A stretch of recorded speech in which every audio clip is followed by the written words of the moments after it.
If you had told me 5 years ago that Guardians of the Galaxy would one day have so many books I could make an entire video about them, I would have punched you in the mouth. Because 5 years ago I was a very angry and violent person. I kind of regret it all. Anyway, let's talk about comics.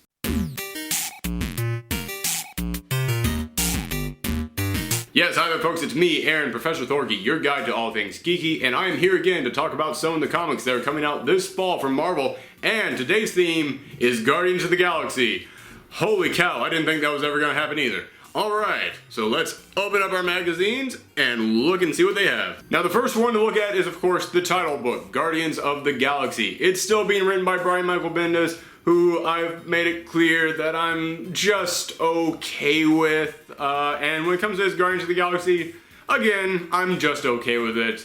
I will always miss the Abnett and Landing Guardians of the Galaxy when it was a little bit more serious.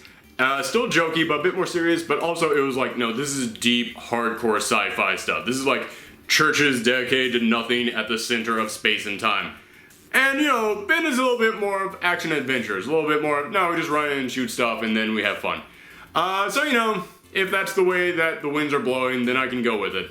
But let's look at the team. Venom is still there. He's got his super suit, which I will talk a bit more about that in a little bit. I do like that they add the little Guardian symbol on his shoulder there. Drax is there. Drax is still Drax. Rocket is there. Rocket is now in charge of the team, which, let's be honest, Rocket is the biggest star of this team. So cool, if he wants to be on, then go for it. Then we have Groot. Groot recently went through a big change in which he went through the Black Vortex mirror. I think that's what it was called. Just put up a picture of whatever it was called.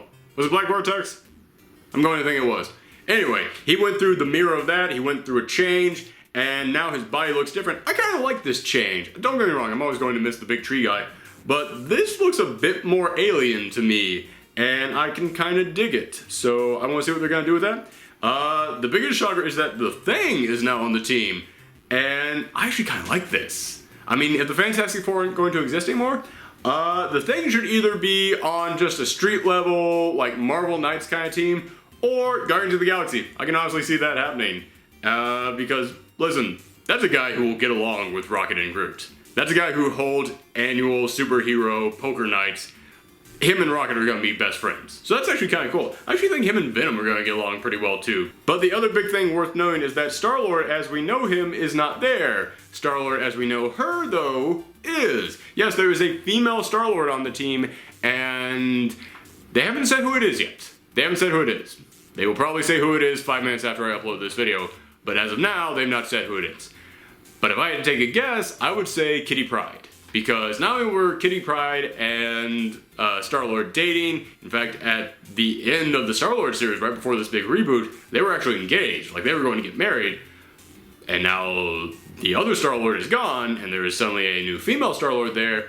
It's gotta be Kitty Pryde. I can't think of anybody else who it would be. Plus, it's Bendis who's writing it, and once Bendis has picked a character and said, this character is my favorite character, he's never letting them go.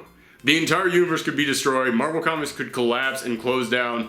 Brian Michael Bendis would buy Kitty Pryde himself out of his own money and then make a Kitty Pryde comic on his own that he just publishes out of his garage, right? He loves that character. Next up, Drax the Destroyer has his own series now. It's being drawn by Ed McGuinness, which Ed McGuinness draws really big, beefy dudes really well, so okay, cool. He seems like the perfect fit for that. The look of this book, it has him in an IFC intergalactic fight club, which, okay, Drax is known for punching stuff, so cool, I'm down with that. It's being co-written by Cullen Bunn, who, as I've said, does darker stuff really well, so okay, Drax can get pretty dark, that's awesome. And CM Punk, which is surprising, but not that surprising, because CM Punk actually has expressed that he does want to get into comics, and he has worked with Marvel before on their Thor annual, and a lot of people might be thinking, well, you know, can he really write? I read that, I read his short story they did, and it was pretty good. I actually had some fun with it. It was actually lighthearted and enjoyable. So, you know, that's the tone that they're going with for the Guardians. But the other thing you might be thinking is, well, can it sell with CM Punk writing it? Yes, it can. It can totally sell. Because when that Thor annual came out, a lot of people came into my store who I've never seen before, and suddenly started asking for this CM Punk book. They didn't even call it Thor. They just said the CM Punk book. I was like, okay. He clearly has a built-in fan base. Next up, Howard the Duck. I still don't really get why Howard the Duck is considered a Guardians of the Galaxy character. I know that he was in the post-credit scene for Guardians of the Galaxy. Spoilers for Guardians of the Galaxy. But Marvel decided that that was enough for them to go, alright, let's take that and run with it like crazy. Because in his series so far, he's already teamed up with the Guardians again. He's been popping up on the cover of the Guardians books. And they've already said that when Howard the Duck returns in this, his very first adventure is going back into space with Rocket. So they very clearly are like, no. Howard is like the unofficial reserve member of the Guardians of the Galaxy. Which, okay, fine, that's whatever. The important thing is whether or not the book will be good. And it has the exact same creative crew that is on it right now. Chip Zdarsky writing it, and Joe Quinones, I apologize for that. He is on art, and yeah, man, I'm enjoying the Howard the Duck book. That thing is actually hilarious to me. I have laughed out loud numerous times while reading that series, so alright, I'm glad that it's returning. Also, one little Easter egg to point at on this, the tagline for the Howard the Duck thing is just, Howard gets a new hat, because they're trying to make fun of how it's not some big epic thing like all these other books are trying to be. And he's surrounded by hats. I just noticed one of the hats is Gizmo Duck. And for a second there I was like, man, how do you guys get away with putting that in there? And that's when I remembered, oh yeah, Disney owns Marvel. Which has me asking, when are we getting that Darkwing Duck series, Marvel? Come on! Next up, Nova is coming back. I love the Nova series. The Nova series is so much fun. Like, if you guys have been enjoying Miss Marvel because of that whole, like, oh yeah, it's a very realistic growing up kind of book, Nova is also that same book. I would suggest checking that one out. And the writing crew is changing, which is a shame because I love Jerry Dugan on that book. And I'll be honest with you, I don't have enough knowledge of Sean Ryan, the new writer, to be able to say one way or the other of whether or not I think it's going to be a positive or negative thing. But, you know, I am kind of hopeful from this preview image that we got. The preview image that we got, it's of him and his dad, although when I first saw that, I was like, oh my god, Rich Rider is coming back, holy cow. But no, it's him and his dad, because it says a family business. His dad is just getting one of the older model Nova suits in there. And yeah, throughout the entire Nova series, he's been searching for his dad. And at the end of it, he found his dad. And his dad used to be one of the biggest, baddest Novas out there. And so now it's going to be like, oh man, he's going to learn how to be a Nova from his dad. And he's going to be fighting crime with his dad. That actually sounds cool. I love father-son stories. Way to go! Next up, we have Starlord. They dropped the legendary part from it. I wonder if that means anything. I don't know. But Sam Humphries is writing it, and he was already writing it, so it's going to be exactly the same. Or is it? I don't know. Because you see him, and he's in a US astronaut suit, and it says at the bottom, feels like the first time, feels like the very first time. Which makes me wonder if this is going to be like some new origin story for him. Because as I said, I was a big fan of the Adnan Lane Guardians of the Galaxies. And the current Guardians of the Galaxy are very different from that. However, it is so different, I can't look at the new Guardians and look at the old Guardians and go, how the heck are you guys the same thing? Like, some of the storylines just don't even match up. So I wouldn't be surprised if this was just a complete retelling of his origin story. Like a complete revamp of it, to match up with the new Guardians a bit more. I'm judging this solely on one picture and one catchphrase, so I can't really say anything, but, you know, might be cool if that's what they do. I would dig seeing Peter Quill in space for the first time. For the very first time. Damn it, that song is stuck in my head now. And lastly, we have Venom Space Knight. It's being written by Robbie Thompson, who is the guy currently writing Silk, which I love Silk, so okay, cool, I'll let him have another character, way to go. And here's the interesting thing about it. Okay, quick history lesson for anybody who hasn't been reading Guardians of the Galaxy. We all know Venom is, you know, the big symbiote monster with the giant mouth and tongue and all that stuff, and he can't control himself, and he's a monster. And you might be thinking, well, isn't he Eddie Brock? No. That symbiote got taken from Eddie Brock. It was given to Flash Thompson, who was a war hero, and they were like, okay, maybe you can control it. And he could kind of control it a bit better, but it would still go in like fits of rage and go nuts every now and again. And he got sent into space with the Guardians, and when he was with the Guardians, they traveled to the symbiote homeworld. And when they were on the symbiote homeworld, the symbiotes, who were these big, like, floating manta ray creatures, came down and said, yeah, listen, symbiotes go out there and they search out perfect mates. They search out those people who match them in spirit, and we are warriors, but we are strong, noble, peaceful warriors. We seek to spread peace and justice throughout the universe, and we seek out people who will match us up perfectly with that.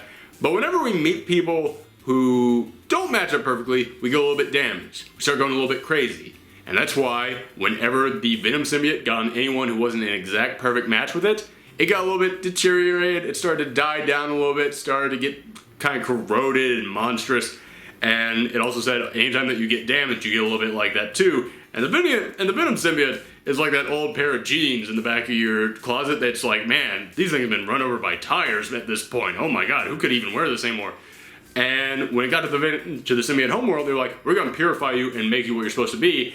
And that's why, A, Flash Thompson's totally in control of the suit now, but also, it looks like armor. It looks like he's a giant Hulkbuster Venom suit right now.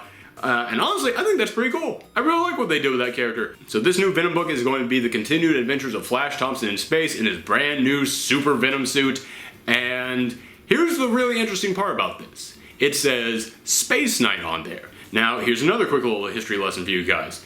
Back in the late 70s, early 80s, Marvel was buying up any property it could find. And it bought up pretty much anything that Hasbro owned. So it made like the G.I. Joe comics, made the Transformer comics, and pretty much everything that you love about those books was made by Marvel. Like all the characters in G.I. Joe, made by Marvel. The Decepticons and the Autobots, made by Marvel. And when they lost the rights to that, everything they had created for it went back with them too. But they also bought up this thing called Rom the Space Knight. Or just Rom, I think it was called at that time. But they got him in there, and they created this whole backstory for him, just like they did with the other characters. They created his villains, they created this idea of the Space Knights, and eventually they lost the rights to that too, except that when they lost Rom, they got to hold on to everything else, including his villains, including the title Space Knight, including all the other Space Knights they created. So it's been this weird thing in which it's been like, man, this was a book that everyone loved. Everyone said that it was a great run on that series, but they can't bring Rom back. But they still have like all of Rom's stuff just in the back of Marvel Studios. And it's like, man, what are we gonna do with this? And looking at this and it says Venom Space Knight, it actually makes me wonder, are you just going to give all that Rom stuff over to Venom? Cause you gotta do something with that Rom stuff. So who knows? Maybe that is what they're gonna do. Plus, pretty much all of Venom's regular enemies are back on Earth and he's in space now, so it actually makes sense to me. So I would actually be pretty chill with seeing what they're gonna do with that. Alright guys, that is it for my Guardians of the Galaxy video. This one was quick, thank God. So I needed one of those. Just let me know in the comments down below which of these are you most looking forward to, and if you could add any other Guardians of the Galaxy book, or actually scratch that because we've got almost every single one of them with their own book right now. If you could add any other cosmic character from Marvel's lineup to these recently announced books, let me know that in the comments down below. And if you want to see more videos from me, click them at the end of this one. I've been doing this for all the other ones. I've only got one more video to do, and that's on all the rest of the books. So come back for that. Thank you guys. I am out. Woo! Quick video for once.